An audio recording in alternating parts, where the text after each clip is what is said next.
they're going to say, this dude is so fast, I can't catch him. They're just going to shove his little ass down. I hadn't realized how long it's been since we had a shooter. There is a difference between an elite NBA shooter, because there's only a handful of them. Was that not the performance we expect out of your point guard and your leader in Cade Cunningham? What did I tell you before they won the lottery, before they drafted him? He will make the basketball play 10 times out of 10. 313 Lock says Ivey's a bucket, and Jaden Ivey was a bucket last night. Now, he's not a 53% shooter. He's not. Like, when it's all said and done, it won't be that. But I don't even care about that. It is everything that they talked about. And on the NBA floor, in the NBA game, we were talking about thoroughbreds. He's a thoroughbred athlete. Like, dudes are different. D-Mac talked about it. Like, you think you see fast, or you think you know fast, and then Pavel Bure skates by, and you're like, damn. Jaden Ivey had that damn factor. Well, yesterday. you know what it was? You know what it reminded me of? It reminded me of, holy cow, the Pistons got the flash where the Red Wings got the Soderblom and the size. Like, we got the new, roles reversed a little. The 6'9" guy with the wings, and you got the super fast guy. Like, that's what it reminded me of. I wondered, that's why I wanted to ask the basketball people, am I seeing it correctly? Because it's out of place. You don't see it as much, right? Your eyes are working. In fact, I was thinking of a movie that I hate when I saw Ivey play, The Fast and the Furious. Wow. That's just, he's fast and he's ferocious when he's going to the basket too. Sometimes too ferocious, but he's ferocious. I'm Salty says Ivey has to worry about his body lasting all season running like that. And we were talking about that in the pre-show. Is he was going so fast that I think the finish rate at the rim was a little compromised. I'd like to see that tick up a couple. He slowed it down a little bit later in the game once he got to the bucket. Right. No, he did, and that's cool. It's just you're not going to rely on him shooting 53% from the floor. No. That's not going to happen. That's nobody unless you're 6'10" inside. Unless you're George Mikan or George Yardley. But won't that speed create volume? Right? You know, it almost like that speed creates volume of shot where you don't need it, sort of like Andre Drummond used to have 5 rebounds on one shot. But here's what's going to happen. They're going to say, this dude is so fast, I can't catch him. They're just going to shove his little ass down. And say, forget it, I can't catch it, so bam. He's gonna start getting shoves, even though the NBA is softer than it was a few years ago. But somebody's still gonna say, okay, this dude is so fast. The only thing I can do is just bam, get your ass out of here. But it was nice though, having the tools out there, seeing exactly what the skill set was. And you want to know? And last point about the Pistons last night. And look. This team is so young, as we talked about. There will be some 30-point beatings on the road. Terry, that's this league. Bam. It's going to happen. And you're going to come out, and you're going to be down 30-12, and it's going to be a wrap. And it'll happen on the road.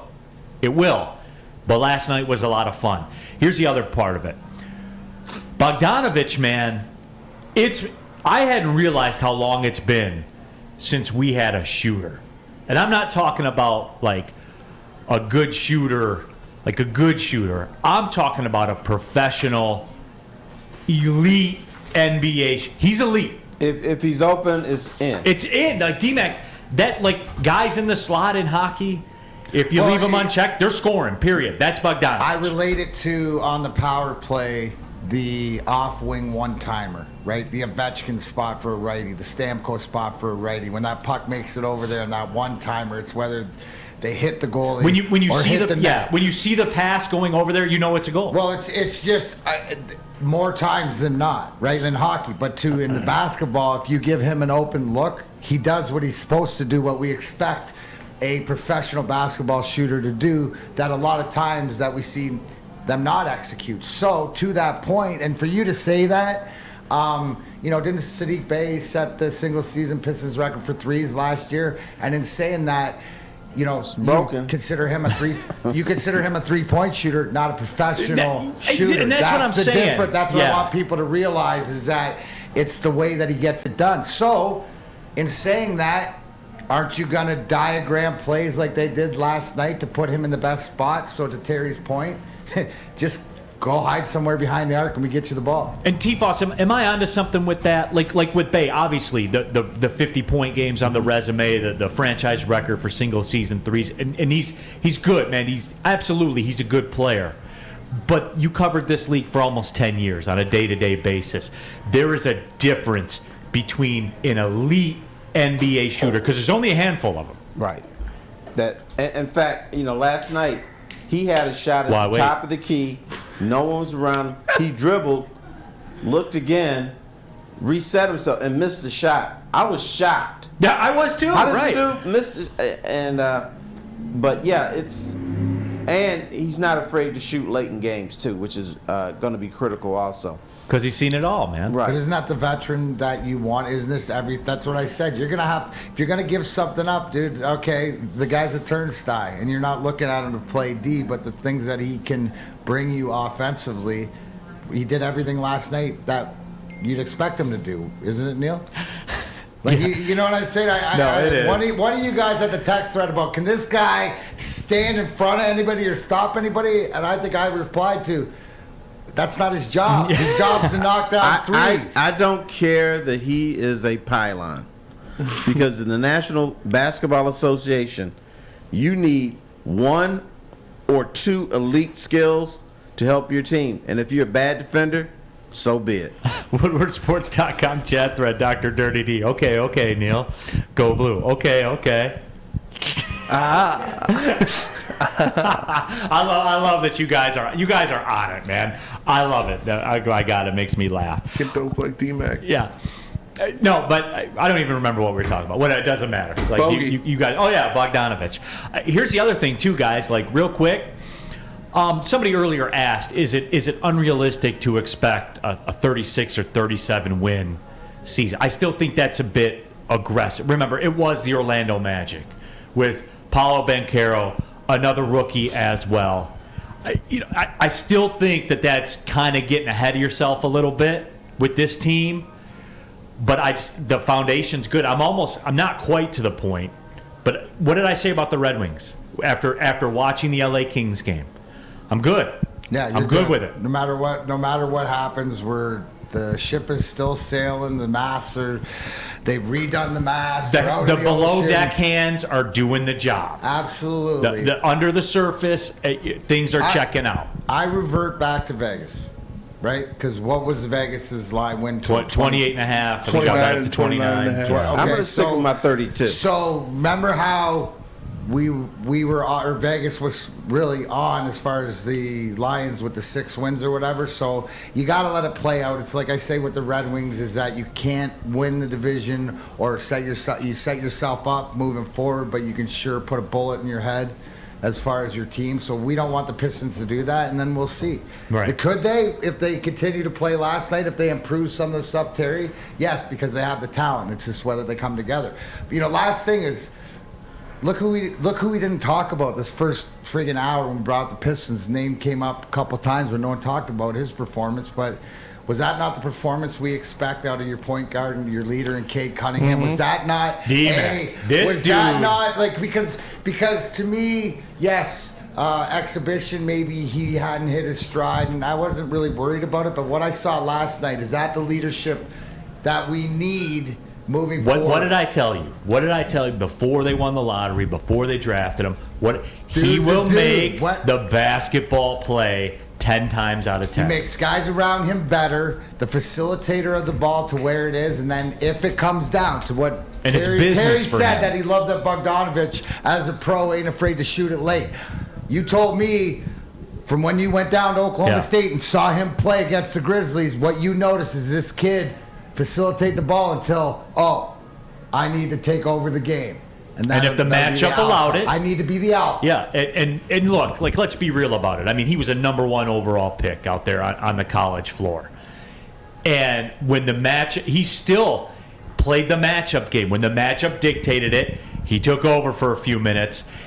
And then when it didn't, he facilitated. He just makes the basketball play every time. Which is very important. But there are people who follow the league that believe you shouldn't make the basketball play. Like, he could have made some goofy ass shot instead of passing it to Beef Stew, but he's taught and it's ingrained in him what's the right move for the team. This is what I'm going to do.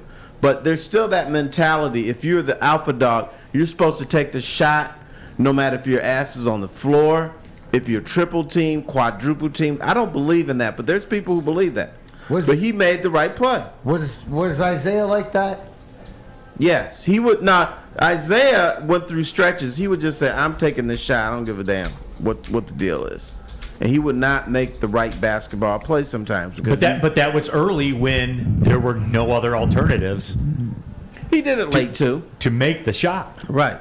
Does that have to do with trusting your teammates It is. to the execution? It's trust. When Beef Stew hadn't made a shot all game, but the Piston players know he was working on that shot all summer long. So we're going to trust that he's going to make that shot when he has to, because he's already done it probably 4,000 or 5,000 times this summer. No, and I get it. And the other thing too, my final point about Bogdanovich, if you are a 30-ish win team, he could be that prize for a title contender, to where they think that that's going to be the piece that puts him over the edge, and you can end up with 2 more first. Got a couple of those. I'm just saying. Yeah. That's the flexibility and to your it. point, what we started out this show with, as far as Troy Weaver moving up and using the cap space, this is exactly what you might look to in the future as this team Options, goes. D-Mac. Options. Like Making Steve this team Yzerman, better. if he says, hey, we want to get in the Austin Matthews thing, we can. If we want to hold out, we can. If we want to weaponize cap space, we can. We dictate what we do. Not like the Knicks, where stupidity dictates what they do, where they say, hey, we can get this mid-free agent. Yeah. We just got to get $12 million off the books. The worst part is they lie to their fans every year. Yeah, we're going to go after Kyrie and Kevin Durant. Oh, we ended up with Julius Randle and Derrick Rose. Oh, they didn't lie. They went after him. They told him to go to hell. Yeah. We're not coming here. It's terrible. They do it every year. Yeah, absolutely. But Neil, how can you talk about selling when you got Durham on your team? Well, obviously you're gonna consult him. Like, Future Defensive Player of the Year, MVP, Rookie of the Year. Right. yeah, you'll consult him. You'll bring him in the room. You'll be in the number 4 or 5 playoff slot. Durant has veto power over any trade. Yeah. Okay. Okay. I know, but he won't facilitate. He won't say any trade to sell is going to be okay, because he's winning a championship this year.